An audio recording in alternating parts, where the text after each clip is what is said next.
अगस्त्य का अश्वमेध यज्ञ की सलाह देकर अश्व की परीक्षा करना तथा यज्ञ के लिए आए हुए ऋषियों द्वारा धर्म की चर्चा।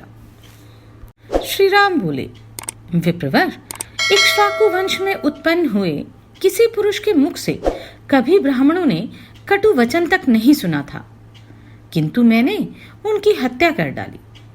वर्ण और आश्रम के भेद से भिन्न भिन्न धर्मों के मूल हैं वेद, और वेदों के मूल हैं ब्राह्मण। ब्राह्मण वंशी वेदों की संपूर्ण शाखाओं को धारण करने वाला एकमात्र वृक्ष है।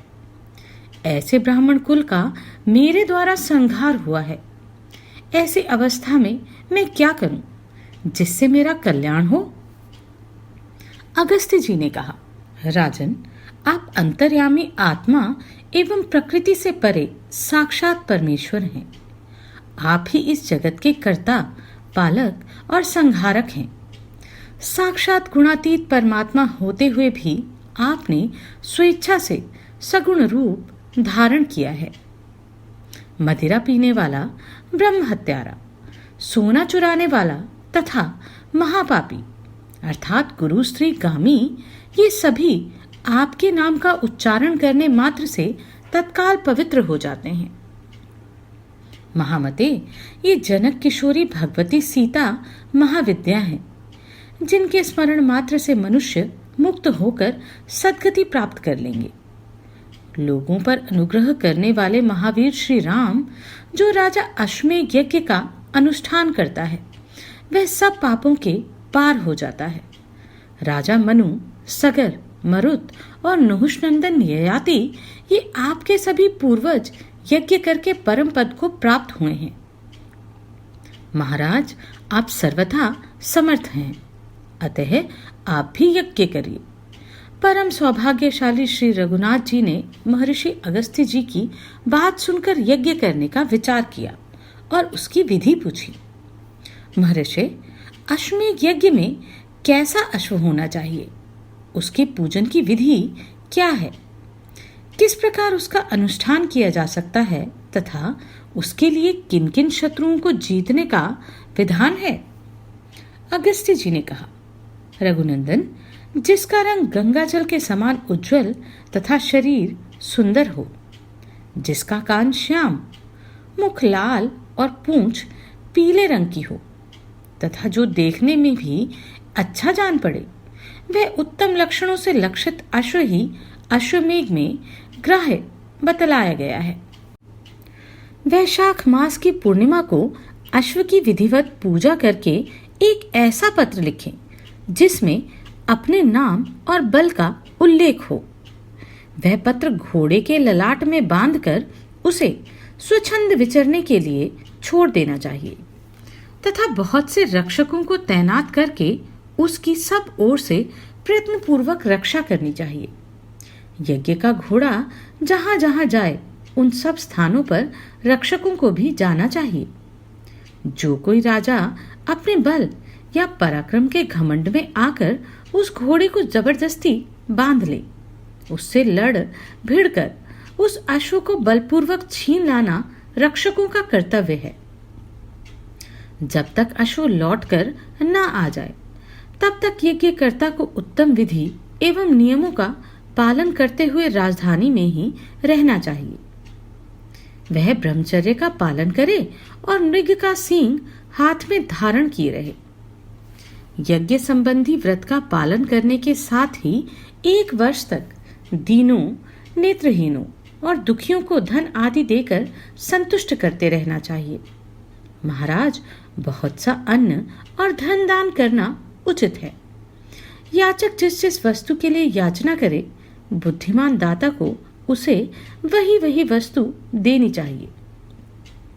इस प्रकार का कार्य करते हुए यजमान का यज्ञ जब भली भांति पूर्ण हो जाता है, तो वह सब पापों का नाश कर डालता है। शत्रुओं का नाश करने वाले रघुनाथ जी, आप ये सब कुछ करने, सब नियमों को पालने तथा अश्व का विधिवत पूजन करने में समर्थ हैं। अतः इस यज्ञ के द्वारा अपनी विशद कीर्ति का विस्तार करके दूसरे मनुष्यों को भी पवित्र कीजिए। श्री रामचंद्र जी ने कहा, विप्रवर, आप इस समय मेरी अश्वशाला का निरीक्षण कीजिए और देखिए उसमें ऐसे उत्तम लक्षणों से संपन्न घोड़े हैं भी या नहीं। भगवान की बात सुनकर दयालु महर्षि उठकर खड़े हो गए और यज्ञ के योग्य उत्तम घोड़ों को देखने के लिए चल दी।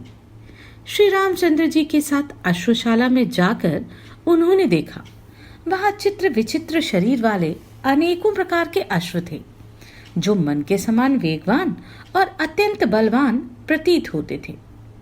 उसमें ऊपर बताए हुए रंग के एक दो नहीं सैकड़ों घोड़े थे, जिनकी पूंछ पीली और मुख लाल थे। साथ ही वे सभी तरह के शुभ लक्षणों से संपन्न दिखाई देते थे। उन्हें देखकर अगस्त्य जी बोले, रघुनंदन, आपके यहाँ अश्वमेध के योग्य बहुत से सुंदर घोड़े हैं, अतः आप विस्तार के साथ उस यज्ञ का अनुष्ठान कीजिए। महाराज श्री राम, आप महान सौभाग्यशाली हैं। देवता और असुर सभी आपके चरणों पर मस्तक झुकाते हैं, अतः आपको इस यज्ञ का अनुष्ठान अवश्य करना चाहिए। मुनि के इस वचन से उन्होंने यज्ञ के सभी मनोहर संभार एकत्रित किए। तत्पश्चात महाराज श्री राम मुनियों के साथ सरयू तट पर आए और सोने के हलों से 4 योजन लंबी भूमि, बहुत बड़ी भूमि को जोत लिया। इसके बाद उन पुरुषोत्तम ने यज्ञ के लिए अनेकों मंडप बनवाए और योनि एवं मेखला से युक्त कुंड का विधिवत निर्माण कराया। उसे अनेकों रत्नों से सुसज्जित एवं सब प्रकार की शोभा से संपन्न कराया। महान तपस्वी एवं परम सौभाग्यशाली मुनिवर वशिष्ठ ने सब कार्य वेद शास्त्र की विधि के अनुसार ही संपन्न कराए। उन्होंने अपने शिष्यों को महर्षियों के आश्रम पर भेजकर कहलाया कि श्री रघुनाथ जी अश्वमेध यज्ञ का अनुष्ठान करने के लिए उद्यत हुए हैं, अतः आप सब लोग उसमें पधारें। इस प्रकार आमंत्रित होकर वे सभी तपस्वी महर्षि भगवान श्री राम के दर्शन के लिए अत्यंत उत्कंठित होकर वहां आ पहुंचे। नारद, असीत, पर्वत, कपिल मुनि, जातुकन्य, अंगिरा, अष्टिशेण, अत्रि, गौतम, हारित, याज्ञवल्क्य तथा संवर्त आदि महात्मा भी भगवान श्री राम के अश्वमेध यज्ञ में आ गए। श्री रघुनाथ जी ने बड़े आनंद के साथ उठकर उनका स्वागत किया और उन्हें प्रणाम करके अर्घ्य तथा आसन आदि देकर उन सब की विधिवत पूजा की। फिर गौ और सुवर्ण निवेदन करके वे बोले, महर्षियों, मेरे बड़े भाग्य हैं जो आपके दर्शन हुए। शेष जी कहते हैं, ब्राह्मण, इस प्रकार जब वहां बड़े बड़े ऋषियों का समुदाय एकत्रित हुआ तो उनके वर्ण और आश्रम के अनुकूल धर्म विषयक चर्चा होने लगी। वात्स्ययन जी ने पूछा, भगवान, वहां धर्म के संबंध में क्या क्या बातें हुई? कौन सी अद्भुत बात बताई गई? उन महात्माओं ने सब लोगों पर दया करके किस विषय का वर्णन किया? शेष जी ने कहा, मुने, महापुरुषों में श्रेष्ठ दशरथ नंदन भगवान श्री राम ने सब मुनियों को एकत्रित करके उनसे समस्त वर्णों और आश्रमों के धर्म पूछे। श्री रघुनाथ जी के पूछने पर उन महर्षियों ने जिन जिन महान गुणकारी धर्मों का वर्णन किया, उन सब को मैं विधि पूर्वक बतलाऊंगा। आप ध्यान देकर सुनिए। ब्राह्मण को सदा यज्ञ करना और वेद पढ़ाना आदि कार्य करना चाहिए। वह ब्रह्मचर्य आश्रम में वेदों का अध्ययन पूर्ण करके इच्छा हो तो विरक्त हो जाए, और यदि ऐसी इच्छा ना हो तो गृहस्थ आश्रम में प्रवेश करे। नीच पुरुषों की सेवा से जीविका चलाना ब्राह्मण के लिए सदा त्याज्य है। वह आपत्ति में पड़ने पर भी कभी सेवावृत्ति से जीवन निर्वाह न करे। संतान प्राप्ति की इच्छा से ऋतुकाल में अपनी पत्नी के साथ समागम करना उचित माना गया है। दिन में स्त्री के साथ संपर्क करना पुरुषों की आयु को नष्ट करने वाला है। श्राद्ध का दिन और सभी पर्व स्त्री समागम के लिए निषेध हैं। अतः बुद्धिमान पुरुषों को इनका त्याग करना चाहिए। जो मोहवश उक्त समय में भी स्त्री के साथ संपर्क करता है वह उत्तम धर्म से भ्रष्ट हो जाता है। जो पुरुष केवल ऋतुकाल में स्त्री के साथ समागम करता है तथा अपनी ही पत्नी में अनुराग रखता है, उस उत्तम गृहस्थ को इस जगत में सदा ब्रह्मचारी ही समझना चाहिए। स्त्री के रजस्वला होने से केवल 16 रात्रियां ऋतुकाल कहलाती हैं। उनमें पहली 4 रातें निंदित हैं, अतः उनमें स्त्री का स्पर्श नहीं करना चाहिए। शेष 12 रातों में से जो सम संख्या वाली अर्थात छठी, 8वीं आदि रातें हैं, उनमें स्त्री समागम करने से पुत्र की उत्पत्ति होती है तथा विषम संख्या वाली अर्थात 5वीं, 7वीं आदि रात्रियां कन्या की उत्पत्ति कराने वाली हैं। जिस दिन चंद्रमा अपने लिए दूषित हो उस दिन को छोड़कर तथा मघा और मूल नक्षत्र को भी परित्याग करके विशेषतः पुलिंग नाम वाले श्रवण आदि नक्षत्रों में शुद्ध भाव से पत्नी के साथ समागम करे। इससे चारों पुरुषार्थों के साधक शुद्ध एवं सदाचारी पुत्र का जन्म होता है। थोड़ी सी भी कीमत देकर कन्या को बेचने वाला पुरुष पापी माना गया है। ब्राह्मण के लिए व्यापार, राजा की सेवा, वेदा अध्ययन का त्याग, निंदित विवाह और नित्य कर्म का लोप, ये दोष कुल को नीचे गिराने वाले हैं। गृहस्थ आश्रम में रहने वाले पुरुष को अन्न, जल, दूध, मूल अथवा फल आदि के द्वारा अतिथि का सत्कार करना चाहिए। आया हुआ अतिथि सत्कार ना पाकर जिसके घर से निराश लौट जाता है, वह गृहस्थ जीवन भर के कमाए हुए पुण्य से क्षण भर में वंचित हो जाता है। गृहस्थ को उचित है कि वह बलि वैश्वदेव कर्म के द्वारा देवताओं, पितरों तथा मनुष्यों को उनका भाग देकर शेष अन्न का भोजन करे। वही उसके लिए अमृत है। जो केवल अपना पेट भरने वाला है, जो अपने ही लिए भोजन बनाता और खाता है, वह पाप का ही भोजन करता है।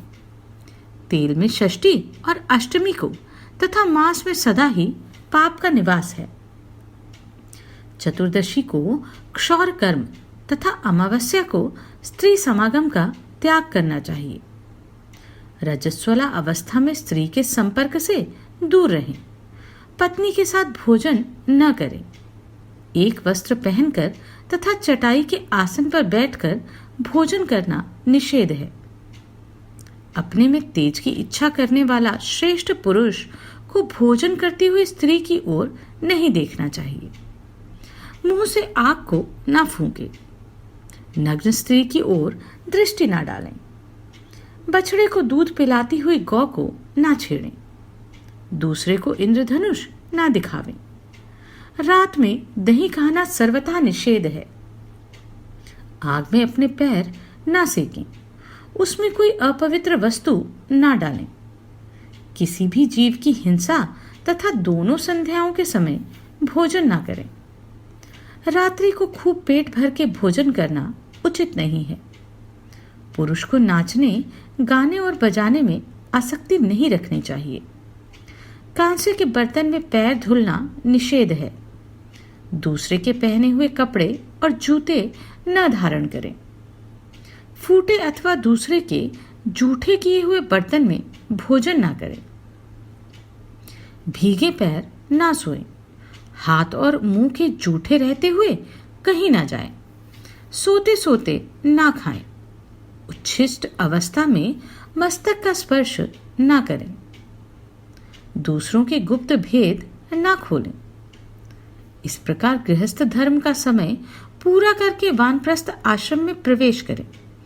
उस समय इच्छा हो तो वैराग्य पूर्वक स्त्री के साथ रहें अथवा स्त्री को साथ ना रखकर उसे पुत्रों के अधीन सौंप दें। वानप्रस्थ धर्म का पूर्ण पालन करने के पश्चात विरक्त हो जाएं और संन्यास ले लें।